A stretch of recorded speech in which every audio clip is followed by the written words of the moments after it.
नमस्कार, आप देख रहे हैं प्रदेश का नंबर 1 और सबसे भरोसेमंद news channel India news Haryana और मैं हूं आपके साथ आयुष चित्रांश।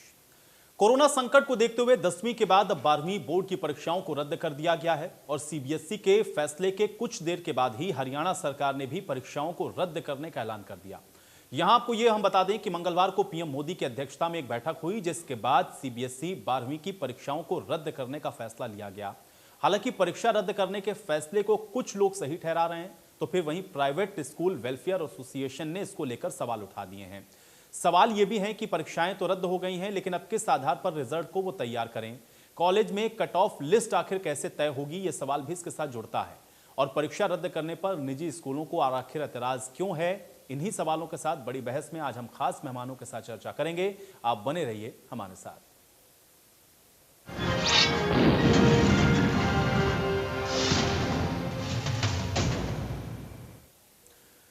तो बड़ी बहस में हम आगे बढ़े। सबसे पहले आपको शिक्षा मंत्री कंवरपाल गुर्जर के बयान को सुनाते हैं। सुनिए शिक्षा मंत्री की तरफ से क्या कुछ कहा गया। जो माननीय प्रधानमंत्री जी ने कहा है, और जो 12वीं क्लास की परीक्षाएं हैं उनको कैंसिल जिस प्रकार से किया गया है, तो अब जैसे हमने और क्लासों का जैसे मैट्रिक का हम कर रहे हैं, इंटरनल असेसमेंट पे जिस प्रकार से उनका रिजल्ट घोषित करेंगे, उसी प्रकार से हम +2 का भी रिजल्ट उसी प्रकार से घोषित करेंगे। लेकिन उसमें हमने एक ऑप्शन बच्चों को हम देंगे कि अगर कोई बच्चा पेपर देना चाहता है, उसको लगता है कि इंटरनल असेसमेंट में उसके जो नंबर है वो कम है और उसकी तैयारी बहुत अच्छी थी, उसके नंबर ज़्यादा आ सकते थे, तो उस बच्चे को मौका देंगे कि वो पेपर दे सकता है। लेकिन जब स्थिति पूरी तरीके से सामान्य हो जाएगी, नियंत्रण में हो जाएगी, तब उसको बच्चे को मौका दे सकते। जो उसकी परफॉर्मेंस है 1 साल की ना, जो उसका उस टाइम की है, उसको ही आधार मान के ना जी, तो उसी के हिसाब से उसको इंटरनल असेसमेंट उसी के हिसाब से मतलब उसको नंबर दिए गए। तो सीबीएसई की 12वीं की बोर्ड की परीक्षाओं को रद्द करने के बाद अब हरियाणा के अंदर भी परीक्षाओं को रद्द करने का फैसला ले लिया गया है। लेकिन अब परीक्षाएं तो रद्द हो गई हैं, आगे क्या होगा यह सवाल बरकरार है। रिजल्ट आखिर किस आधार पर तैयार किया जाएगा, यह भी सवाल बरकरार है। प्राइवेट स्कूल वेलफेयर एसोसिएशन जो इस पर एतराज जता रहा है, दरअसल अब इस एतराज के मायने क्या हैं, क्योंकि उनकी तरफ से कहा गया कि बिना परीक्षा के हम मूल्यांकन कैसे करें, परीक्षाएं रद्द करना सही नहीं है। प्राइवेट स्कूल एसोसिएशन इस बात को कहता हुआ नजर आया। हालांकि कोरोना संकट को देखते हुए 12वीं की बोर्ड की परीक्षाओं को रद्द किया गया है, लेकिन रिजल्ट का फॉर्मूला क्या होगा इसका इंतजार अभी भी हो रहा है। कैसे रिजल्ट को तैयार किया जाएगा, इसमें पासिंग मार्क्स कैसे रखे जाएंगे, इंटरनल असेसमेंट की जो बात है वो आखिर होंगी कैसे, और परीक्षाएं अगर नहीं होती हैं तो फिर उसके आधार पर बच्चों को अगर आगे आप प्रमोट कर रहे हैं तो आगे आने वाले भविष्य में भी उनके सामने किस प्रकार की चुनौतियां बरकरार रहेंगी। तमाम कॉम्पिटिटिव एग्जाम के अंदर फिर बच्चों को किस प्रकार की समस्याओं का सामना करना पड़ेगा, और कॉलेजेस में भी जो कट ऑफ लिस्ट तैयार होती है एडमिशन्स को लेकर के वो कैसे होगी, सवाल इस बात का भी लगातार बरकरार है। और बड़े सवाल हैं इसके साथ, चूंकि जो फैसला लिया गया है निश्चित तौर पर वक्त की और मौके की नज़ाकत को देखते हुए, चूंकि बच्चों के भविष्य के साथ साथ सवाल इस बात का था कि बच्चों की जान की हिफाजत भी करना ज़रूरी है और बच्चों की सुरक्षा सर्वोच्च प्राथमिकता है। इस बात को कहते हुए कल प्रधानमंत्री की तरफ से जो बैठक हुई उसके बाद ये महत्वपूर्ण निर्णय लिया गया। लेकिन इस निर्णय के आने के बाद भी अब हरियाणा के अंदर भी हरियाणा विद्यालय बोर्ड की भी जो परीक्षाएं थी उनको भी रद्द किया गया। और इस तरीके से आप देख रहे हैं कि लगातार अब इस परीक्षाओं के रद्द होने के बाद प्राइवेट स्कूल एसोसिएशन ने इसको लेकर के अपने ऐतराज़ को जताया। उनका कहना यह है कि बिना परीक्षा के मूल्यांकन नहीं हो सकता है, ये मूल्यांकन करना प्रैक्टिकली भी पॉसिबल नहीं है, और अगर ऐसा होता है तो ये बच्चों के भविष्य के साथ भी एक बहुत बड़ा खिलवाड़ है। इन तमाम बातों को उनकी तरफ से कहा गया, ऐतराज़ भी जताया गया है। उन्होंने निंदा भी की कि इस तरीके से परीक्षाओं को नहीं रद्द किया जा सकता है। लेकिन सवाल इस बात का है कि कोरोना काल के बीच में बच्चों की जो सुरक्षा है वो भी अपने आप में उतनी ही महत्वपूर्ण है जितना कि उनका भविष्य है। साथ में बच्चों को सुरक्षित रखना है, बच्चों को बचा कर रखना है कि संक्रमण की जद में वो ना आए, इसलिए भी ये महत्वपूर्ण निर्णय लेना पड़ा है। लेकिन निर्णय तो हो गया है। अब इसी के साथ सवाल कई सारे इसके साथ जुड़े हुए हैं कि आखिर 12वीं की परीक्षा को रद्द तो कर दिया गया है, लेकिन अब आगे इसको लेकर के रणनीति क्या है। कॉलेजेस के अंदर जब एडमिशन होता है 12th एग्जामिनेशन के बाद, तो फिर कैसे वहाँ पर कट ऑफ की लिस्ट तैयार होगी। ये तमाम ऐसे सवाल हैं जो कि इस निर्णय के साथ लगातार जुड़े हुए हैं। तो परीक्षा रद्द होने पर स्टूडेंट्स और अभिभावकों की राय क्या है और प्राइवेट स्कूल एसोसिएशन इस पर क्या कह रहा है, पहले इसको सुनिए। मुझे लगता है कि डिसीजन तो गवर्नमेंट ने अच्छा ही लिया है, क्योंकि इससे हमारी हेल्थ के साथ कॉम्प्रोमाइज़ नहीं होगा। बट जिन बच्चों ने इतनी मेहनत की है +2 के लिए पूरा, उनके साथ थोड़ी सी आई थिंक कि है कि उनके लिए वो डिसीजन अच्छा नहीं रहा। कहीं ना कहीं ठीक है क्योंकि देखा जाए तो बच्चों की मेंटल हेल्थ और बच्चों की फिज़िकल हेल्थ ज़्यादा इम्पॉर्टेंट है। बच्चे बहुत ज़्यादा इम्पॉर्टेंट है। अगर इन केस जिस तरह से प्रॉब्लम्स इंक्रीज़ हो रही हैं, day by day cases increase हो रहे हैं, तो वो बच्चों के लिए बहुत ज़्यादा हार्मफुल है। सर पहले तो सबसे पहले सबकी हेल्थ ज़्यादा ज़रूरी है, पर जिन बच्चों ने पूरे साल मेहनत करी है उनके लिए फेयर डिसीजन नहीं है, क्योंकि अब रिज़ल्ट हमारे प्रीवियस रिज़ल्ट्स के बेसिस पे या प्री बोर्ड्स पे करा जा सकता है, जो मे बी एक जो हमारे +2 के बोर्ड्स एग्ज़ाम होते हैं उसके बराबर ना निकले, तो उस करके जिन्होंने पूरे साल पढ़ा है उनके लिए मे बी एक फेयर डिसीजन ना हो। मतलब अगर हेल्थ देखें तो बेटर ही है ये डिसीजन, क्योंकि काफ़ी अभी जैसे कोरोना बढ़ रहा है और ये बहुत ही हमारे आसपास हम देख रहे हैं, काफ़ी डेथ्स हो रही हैं और काफ़ी सारे इफ़ेक्ट्स भी हैं इसके, तो ये ठीक है कि लेकिन जो अब जिन्होंने हार्ड वर्क किया था उनके लिए तो कह सकते हैं मुश्किल है, लेकिन स्टिल अभी एंट्रेंस तो लेंगे कॉलेजेस और बोर्ड ने ये भी ऑप्शन दिया है कि आप एग्ज़ाम्स दे सकते हो बाद में, तो ये भी डिसीजन ठीक है। तो बच्चा सारी साल पढ़ के और परीक्षा देता है, उसका अपना अलग ही आकलन होता है। ये इन्होंने जो क्राइटेरिया ये बनाएंगे, ये पिछले नंबर के आधार पे बनाएंगे। बच्चा दिन रात मेहनत करके, कोरोना काल में भी स्कूलों ने ऑनलाइन कक्षाएं लगाई हैं, तो ये जो फैसला है प्राइवेट स्कूल एसोसिएशन इसकी निंदा करता है। सोशल डिस्टेंस जब पूरे देश में सारे काम हो रहे हैं, दुकानें खुल रही हैं, सब कुछ खुला है, तो इन बच्चों को सोशल डिस्टेंसिंग के हिसाब से स्कूलों में उन परीक्षाओं को लेने का काम अगर सरकार करे तो ये अच्छी बात होती है। को सुनना आपके लिए इसलिए भी बहुत ज़रूरी था तो कि आप ये समझ लें कि इस फैसले के बाद चाहे स्टूडेंट्स हों या अभिभावक हों या फिर प्राइवेट स्कूल एसोसिएशन हो, सबकी इस पर अपनी अपनी राय है। लेकिन जो फैसला लिया गया है, अब इसके आगे आने वाले भविष्य में परिणाम क्या होंगे, आज इस पर हम लोग चर्चा ज़रूर करते हैं। और ऐतराज़ जो जताया गया है, आखिर उसके मायने क्या हैं। तीन मेहमान मेरे साथ जुड़े हुए हैं, पहले उनका परिचय मैं आपसे करवा देता हूँ, फिर चर्चा में आगे बढ़ते हैं। रंजीता मेहता जी हमारे साथ जुड़ी हुई हैं, प्रवक्ता हैं भारतीय जनता पार्टी की। बहुत स्वागत है रंजीता मेहता जी आपका इस चर्चा में। वेणु शुंगला जी हमारे साथ जुड़ चुकी हैं, प्रवक्ता हैं कांग्रेस पार्टी की। वेणु शुंगला जी आपका भी बहुत स्वागत है इस चर्चा में।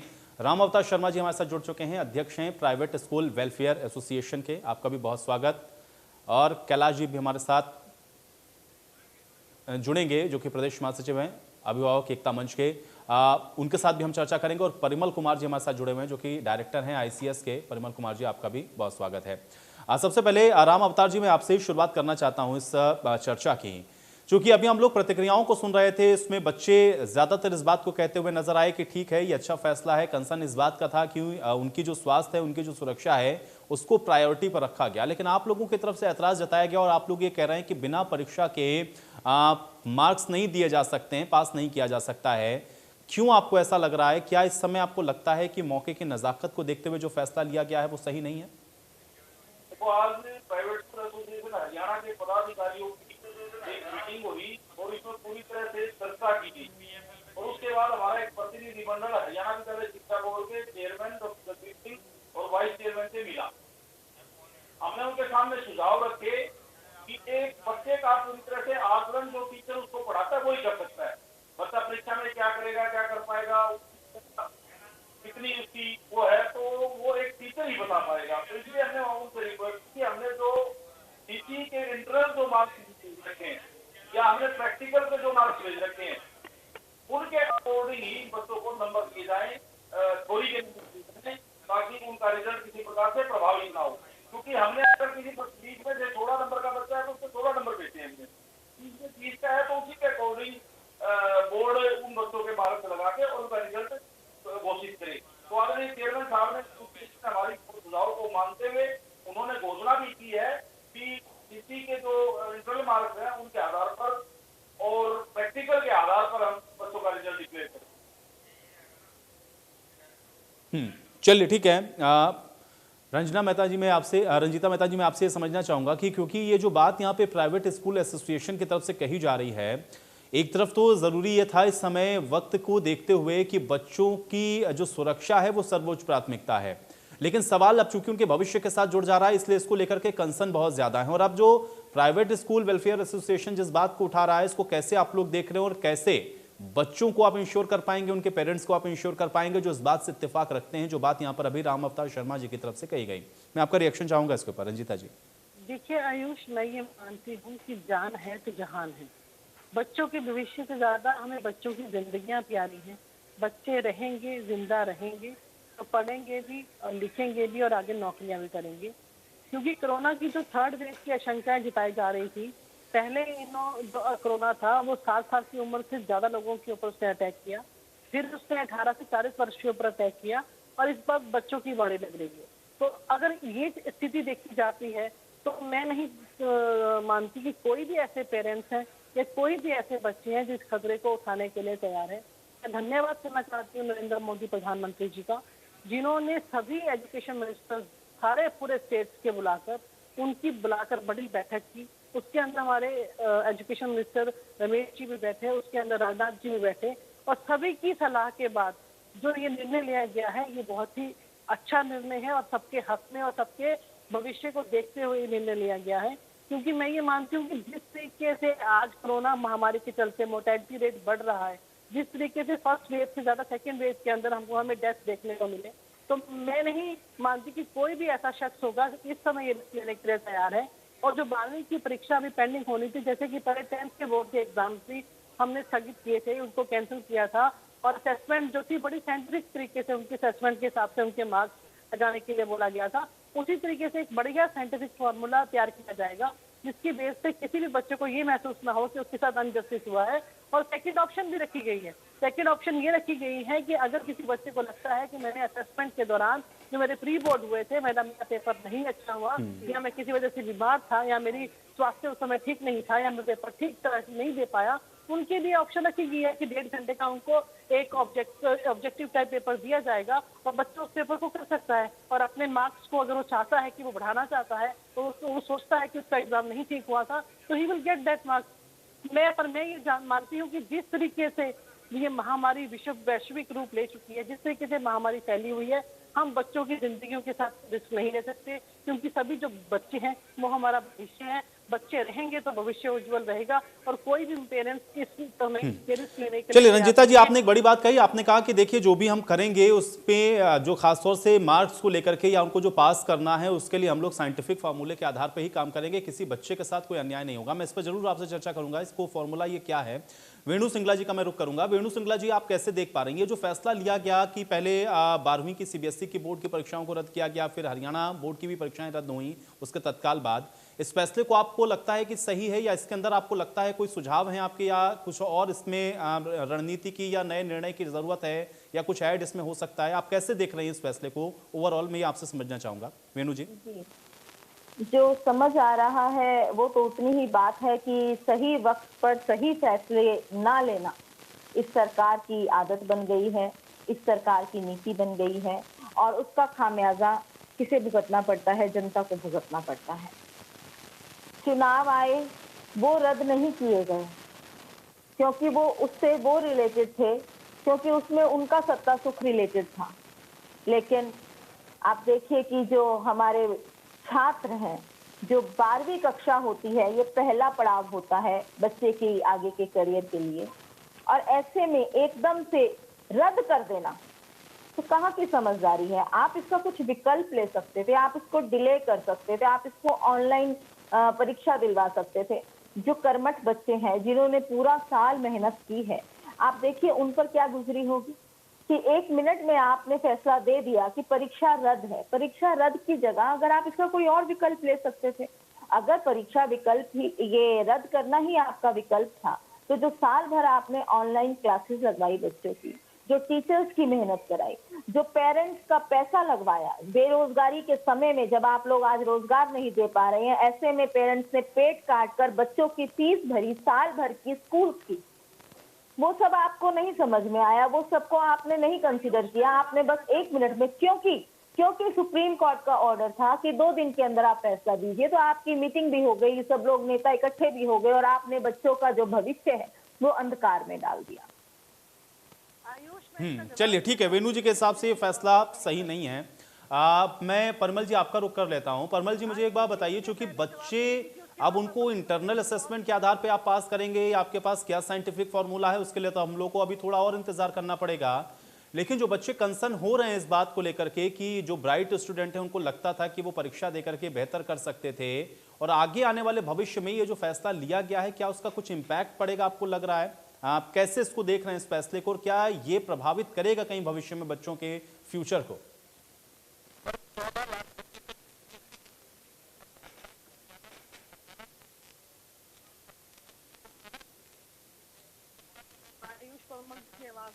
रही है। अगर आप इजाजत देंगे तो मैं जवाब चलिए परिमल जी, मैं आपको रोक रहा हूं, आपकी ऑडियो मुझ तक स्पष्ट नहीं पहुंचने में, आपके पास दोबारा आऊंगा। कैलाश शर्मा जी का मैं रुक कर लेता हूं। कैलाश शर्मा जी, आपसे भी मैं ये जानना चाहूंगा कि अभिभावक एकता मंच से जुड़े होने के नाते क्या आप ये बता सकते हैं कि ये जो फैसला लिया गया है बच्चों के 12वीं के एग्जाम को रद्द करने का, ये कैसा है फैसला? क्या आपको लगता है कि मौके की ये जरूरत थी या इसमें कुछ और विचार होना चाहिए था या कुछ और फैसला सरकार को लेना चाहिए था? ओवरऑल इस फैसले को आप कैसे देखते हैं? क्या आपको लगता है सही फैसला है?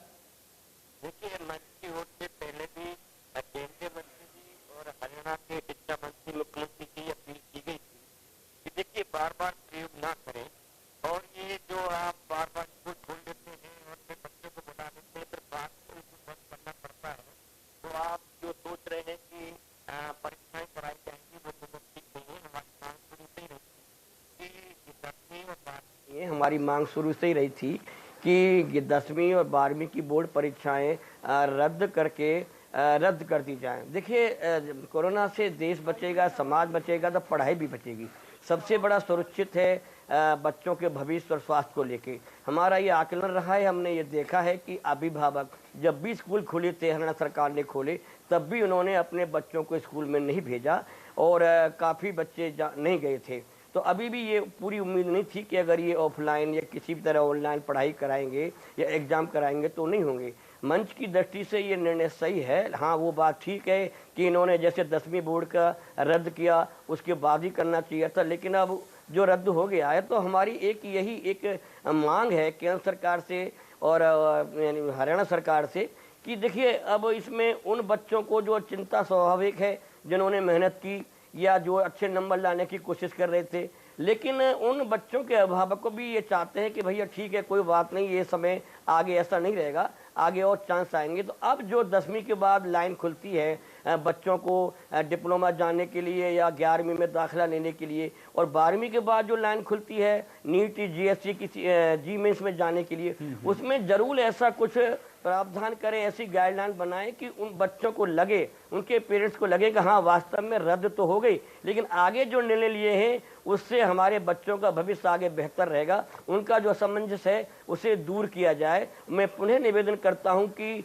सरकार से कि ठीक है, भगवान की कृपा से कोरोना संक्रमित मरीजों की संख्या घट रही है, वातावरण ठीक हो रहा है, लेकिन अभी भी ये जो आशंका तीसरी लहर की बताई जा रही है बार बार, और इसमें ये भी कहा गया है कि युवाओं को ज़्यादा प्रभावित होगी। जब भी कभी भी स्कूल खुलें तो सबसे पहले तब खुलें जब सभी बच्चों को टीका लग जाए, उनके पेरेंट्स को लग जाए। और स्कूल प्रबंधक जो बार बार ये डिमांड करते हैं सरकार से, और सरकार मान भी लेती है कि हम सब व्यवस्था कर लेंगे, स्कूल खोल दें, तो मैं पुनः आपके माध्यम से शिक्षा मंत्री से निवेदन करता हूं कि जब तक सभी बच्चों को टीका न लग जाए, उनके पेरेंट्स को न लग जाए, वातावरण ठीक न हो जाए, एक तो स्कूल न खोले जाएं, और दूसरा जरूर ऐसी कोई बात करें जिससे कि पेरेंट्स को भी लगे, उनके बच्चों को लगे कि आगे की जो लाइन खुलती है उसमें सभी बच्चों को फायदा हो। जिनके ज़्यादा नंबर आने वाले थे सोच रहे उनको भी हो, जिनके कम नंबर की सोच रहे हैं उनको, लेकिन वातावरण जरा जो लिया निर्णय बहुत ठीक है।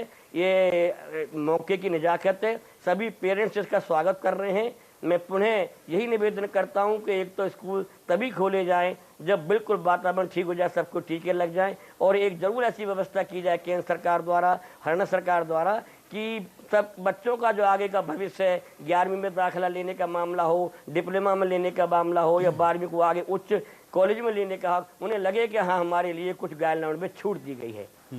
चलिए परिमल कुमार जी, सवाल मेरा अभी भी वही है आपसे ये कि क्या ये फैसला मौके की नजाकत को देखते हुए जो लिया गया है, ये लॉन्ग टर्म में इम्पैक्ट करने वाला है स्टूडेंट्स को? अगर हाँ तो फिर कैसे, और अगर नहीं तो कैसे? मैं ये समझना चाहूँगा आपसे परिमल कुमार जी।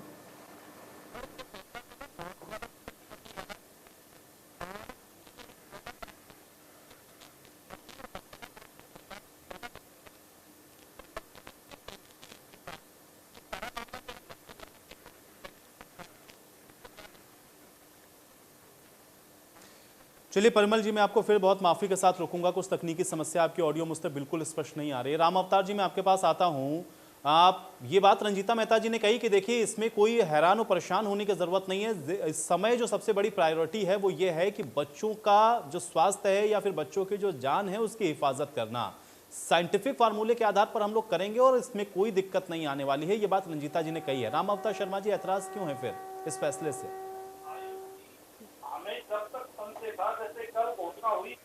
12वीं की परीक्षाएं रद्द कर दी गई।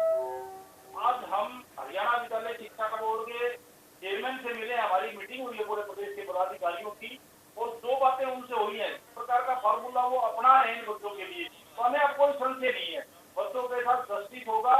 और मैं तो ये कहता हूँ, मैं ये आग्रह करता हूँ आपके माध्यम से केंद्रीय शिक्षा मंत्री से कि जो फार्मूला हरियाणा एजुकेशन बोर्ड ने इन बच्चों के लिए अडॉप्ट किया है वो फार्मूला पूरे देश में लागू किया जाए, कि इंटरनल जो हमारे असेसमेंट है उसको लेके और जो प्रैक्टिकल के जो मार्क्स हैं उनको मिला के और इन बच्चों का रिजल्ट डिक्लेयर किया जाए, तो किसी बच्चे के साथ अनजस्टिस नहीं होगा, ये मेरा मानना है।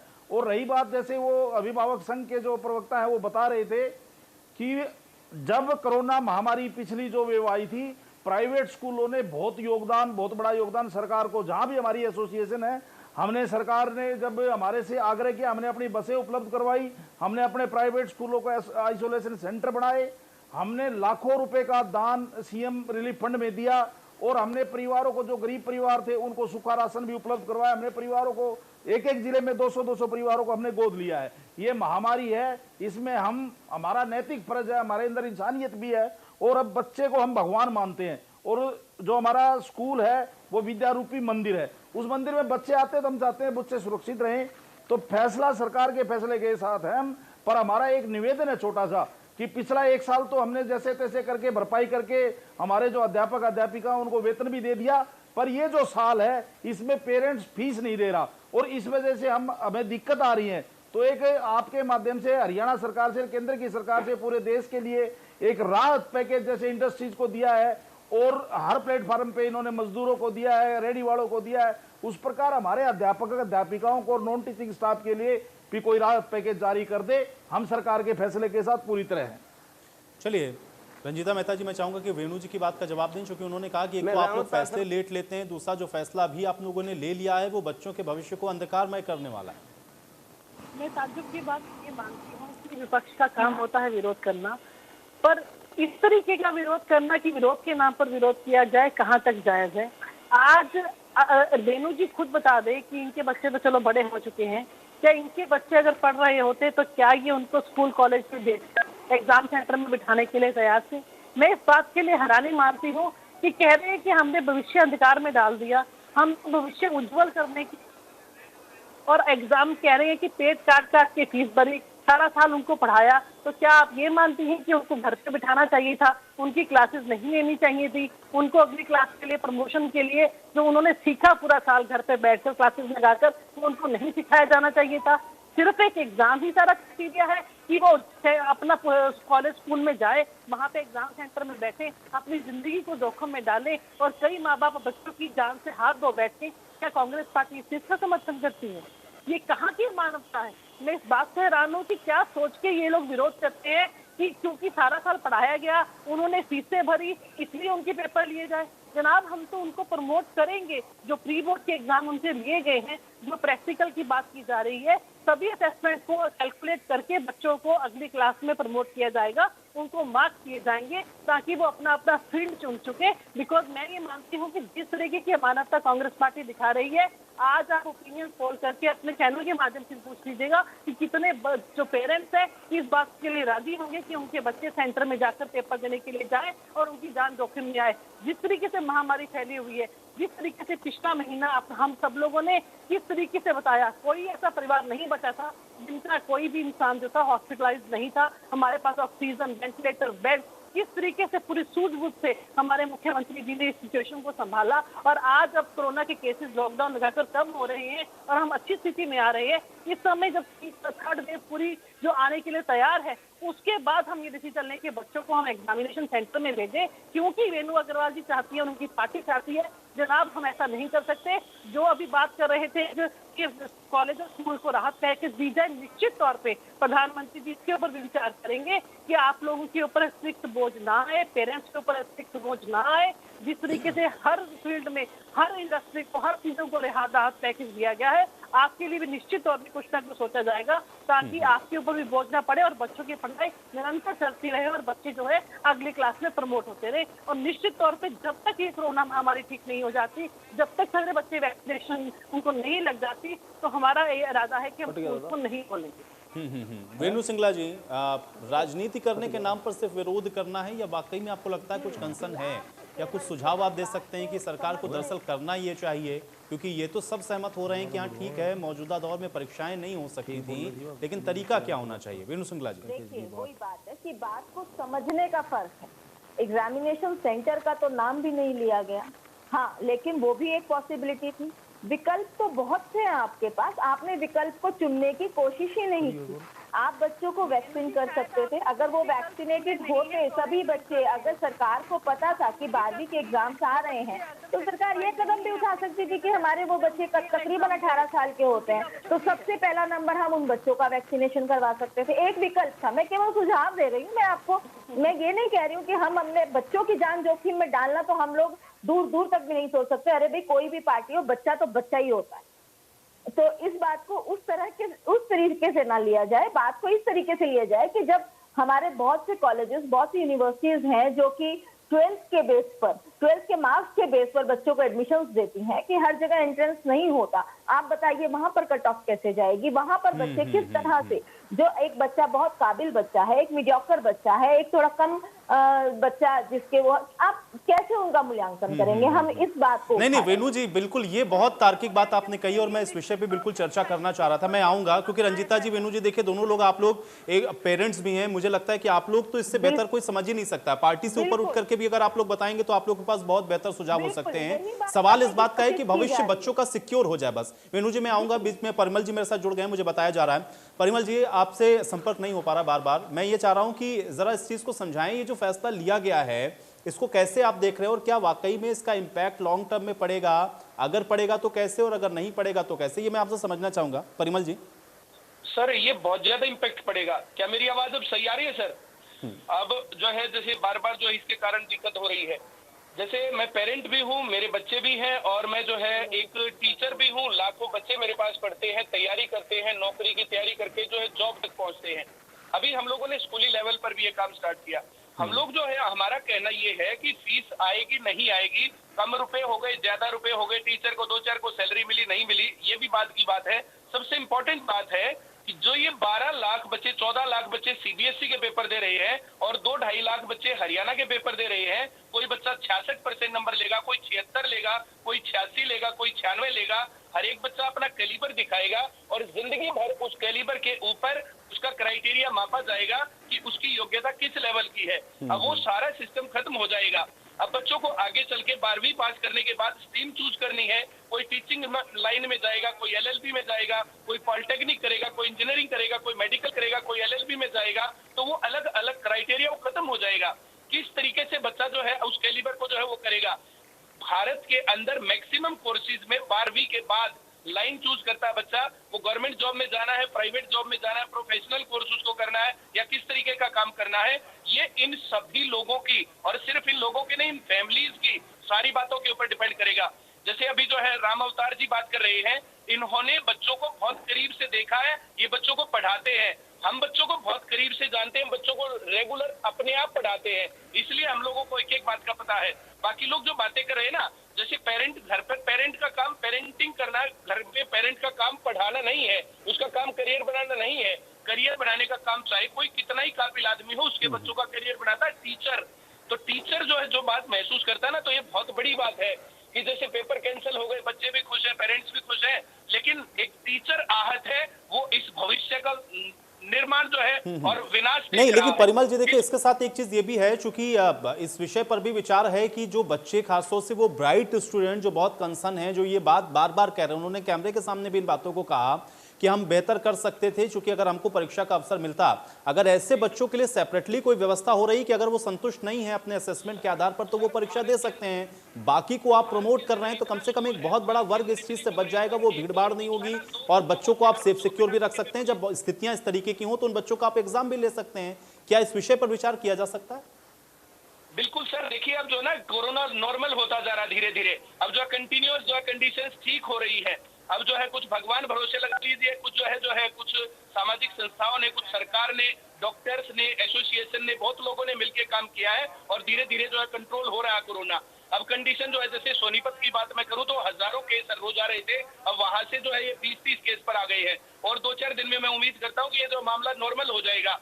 और एक कमरे में 24 बच्चों का बिठा करके पेपर लेते हैं, उसकी जगह आप 10 लीजिए, 6 लीजिए, 5 लीजिए, जितना जो है कंफर्टेबल फील करें। एक दिन में मत लीजिए पेपर, एक दिन में जो सिर्फ जो है फिजिक्स का पेपर लीजिए, एक दिन में केमिस्ट्री का पेपर लीजिए, ऐसे अलग अलग पेपर होगा तो बच्चे की ज्ञान और उसका कैलिबर, और जब पेपर होता है ना तो बच्चा पढ़ता है, रियल टाइम पर वो परफॉर्म भी करता नहीं, है। लेकिन परिमल जी, अगर इसको मैं एक लाइन में शॉर्ट में समझना चाहूं कंक्लूड करके, तो आप ये कह रहे हैं कि एग्जामिनेशन होने चाहिए थे और एग्जामिनेशन का तरीका कैसा हो ये डिसाइड कर लेना चाहिए था, वो व्यवस्थाएं होती तो ये एग्जाम कराए जाने चाहिए थे। आप ये कहना चाहते हैं एग्जामिनेशन को रद्द नहीं किया जाना चाहिए। एक काम और भी मैं कहना चाहता हूँ, ये बड़ा मंच है, यहाँ से जो मैं एक आवाज उठाना चाहता हूँ, बहुत सारे बच्चों की जो ना इस लॉकडाउन के पीरियड में कोई भर्ती नहीं हुई है, कोई उनको मौका नहीं मिला है, बहुत सारे लोगों की एज निकल गई है जॉब लगने की। तो जो अगर उनकी एज निकल गई है तो फिर आगे उनके पास कोई चांस ही नहीं बचा है, तो उन लोगों को चांस दिया जाना चाहिए। एज रिलैक्सेशन भी हर जो है लेवल पर मिलनी चाहिए और सभी बच्चों को जो है मौका मिलना चाहिए। कम से कम 2-3 मौके तो हर एक बच्चे के मिलने चाहिए। एयरफोर्स का एग्जाम है, उसकी एज निकल जाएगी। अब जो बच्चे अब 12वीं पास करेंगे वो बेचारे क्या करेंगे, क्या नहीं करेंगे, वो सीधे जिस दिन उनकी आंख खुलेगी तो पता चला एज निकल गई है। दिल्ली पुलिस की 21 साल की एज है, एज निकल जाती है बच्चों की, पता ही नहीं चलता है। तो इस साल जो और पिछले साल बच्चों ने बहुत भुगता है, उन लोगों को इस तरीके से इग्नोर नहीं करना चाहिए। और पेपर जो क्लास में जो है जैसे भी अरेंजमेंट बने, सैनिटाइज करके 2 बच्चों को, 4 बच्चों को, 6 बच्चों को अलग अलग बिठा करके जैसे भी अच्छा लगता है एग्जाम जरूर होना चाहिए, ताकि बच्चों का जो है मामला। चलिए परिमल जी, आपने ये बात कही, आप ये कह रहे हैं कि एग्जाम होना चाहिए, बिना एग्जाम के नहीं हो सकता। कैलाश जी, आप कुछ कहना चाह रहे थे बहुत देर से। देखिए, एक गंभीर मुद्दा था आज, लेकिन इस पर भी रामअवतार शर्मा जी ने कहा है कि हम हर सरकार के फैसले का स्वागत करते हैं, उनके साथ है। ये वही रामअवतार शर्मा है जिन्होंने जब स्कूल खोलने का निर्णय सरकार ने लिया था तो इन्होंने खुद आकर के अपने संगठनों के जाकर के सारी गाड़ियां स्कूलों की खड़ी कर दी, डीसी के सामने चाबी फेंक दी और इन्होंने कहा था कि हम ईंट से ईंट बजा देंगे अगर स्कूल नहीं खोले तो। वही रामअवतार शर्मा अब कह रहे हैं कि हम स्कूल का सरकार का साथ देना चाहते हैं। दूसरा, उन्होंने अब एक फीस का मुद्दा उठा दिया। मैं रामअवतार जी से ये पूछना चाहता हूँ कि आज भी आपके चैनल के माध्यम से ये खुद पता लगा लें कि इन्होंने पूरे साल पेरेंट्स से ट्यूशन फीस, एनुअल चार्ज, अन्य फंडों में फीस ली, उसके बावजूद भी इन्होंने अधिकांश टीचरों को निकाल दिया।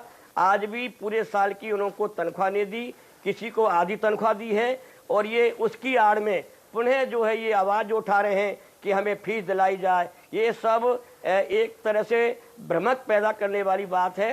यह रामअवतार जी अच्छी तरह से जानते हैं, टीचरों को निकाल दिया गया है, आधी तनख्वाह दे रहे हैं, किसी को नहीं है और फीस पूरी ले ली है। अगले सत्र में भी इन्होंने नोटिस भेज दिया है कि आप एनुअल चार्ज, डेवलपमेंट, ट्रांसपोर्ट सब कुछ फीस दे दीजिए।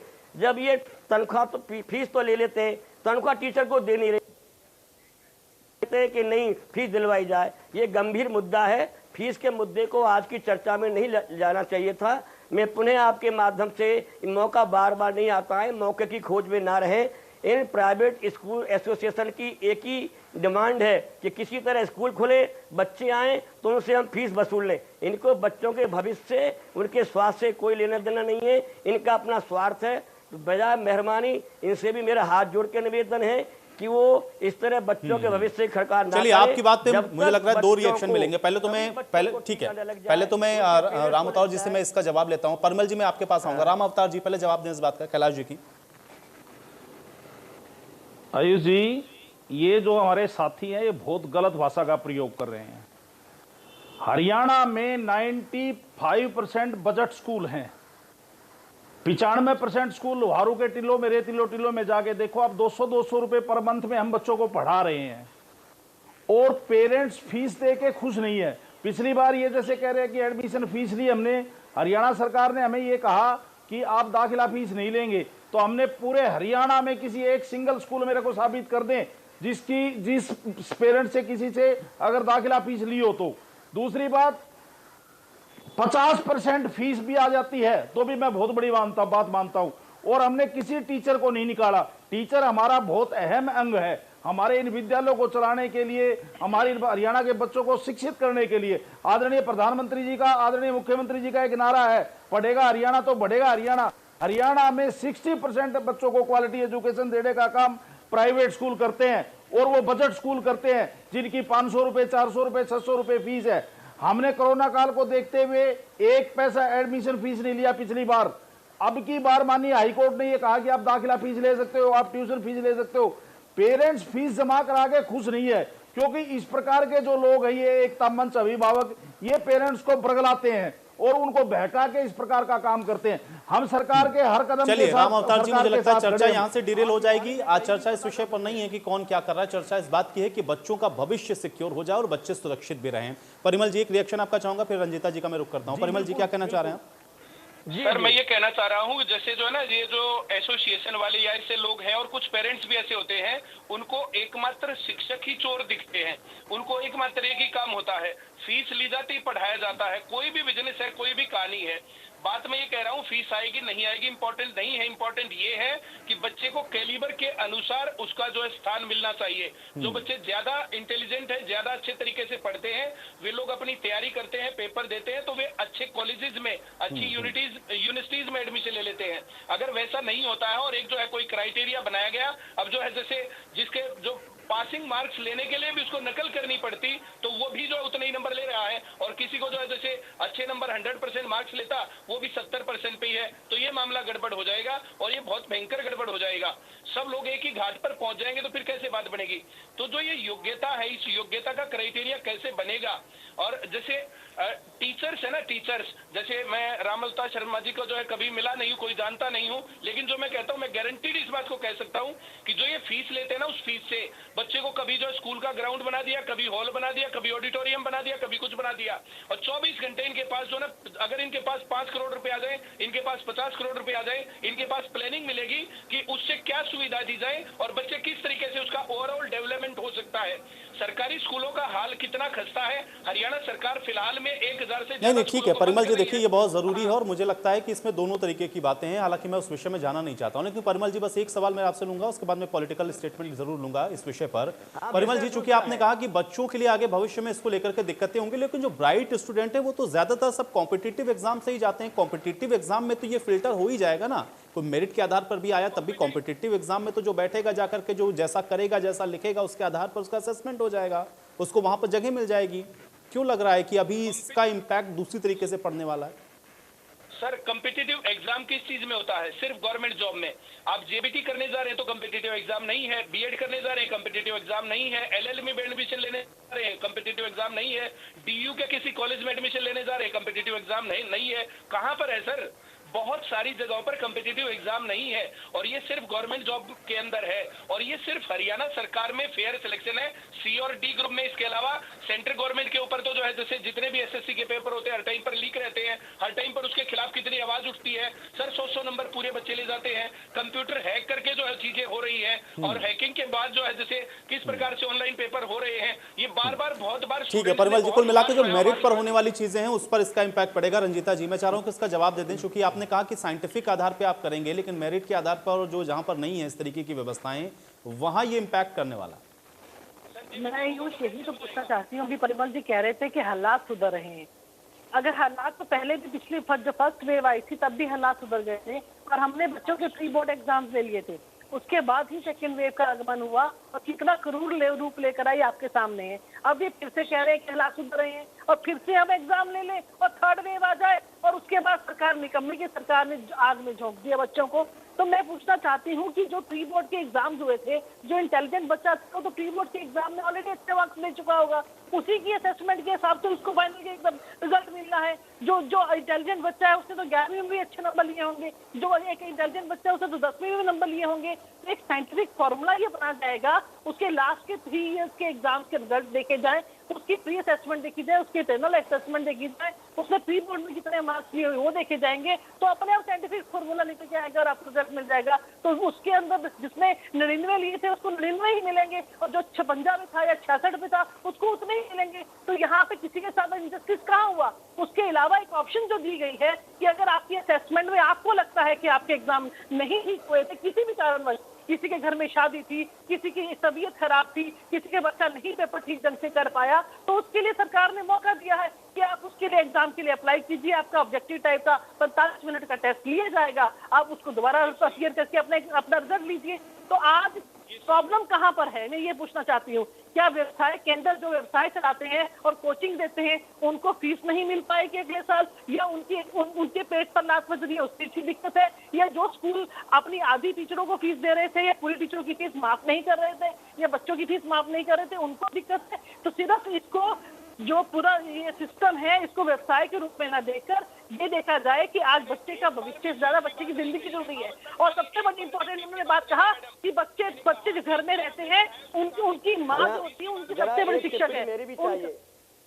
परिमल जी मुझे बात कंप्लीट करने दीजिए। मैं ये पूछना चाहती हूँ, कह रहे हैं कि जो बच्चा है वो घर में पलता है बढ़ता है, उसका करियर जो है उसका जो शिक्षक है वो डिसाइड करता है। मैं उनको बताना चाहूंगी कि सबसे बड़ी शिक्षक जो होती है एक बच्चे की वो उसके घर में उसकी माँ होती है, जो उसको पैदा होने से लेकर बड़े होने तक हर पल सिखाती है कि उसको क्या अच्छा है उसके लिए और क्या बुरा है, और पढ़ाई भी उसी का ही हिस्सा है। और कैलिबर की जहां तक बात है, कैलिबर के हिसाब से ही एग्जाम के रिजल्ट आएंगे। जो बच्चा 99 के काबिल है उसको 99 मिलेंगे, जो 56 के काबिल है उसको 56 मिलेंगे। इसलिए इस चीज के अंदर कानाफूसी करके या बहस करके हम इस चीज को डिल्यूट न करें। ये बच्ची की जिंदगी और बच्चे का भविष्य। रंजीता जी, अब आप किसी बात के साथ आज की चर्चा में यही समाप्त करूंगा। आप सभी का बहुत शुक्रिया समय निकालने के लिए, चर्चा का हिस्सा बनने के लिए। हालांकि फैसला अहम ले लिया गया है, लेकिन इस फैसले पर अब आगे क्या निर्णय और होता है और किस तरीके से आगे इस पर और जो फैसले हैं वो लिए जाते हैं, ये भविष्य के गर्त में है। आज बड़ी बहस में मेरे साथ फिलहाल इतना ही।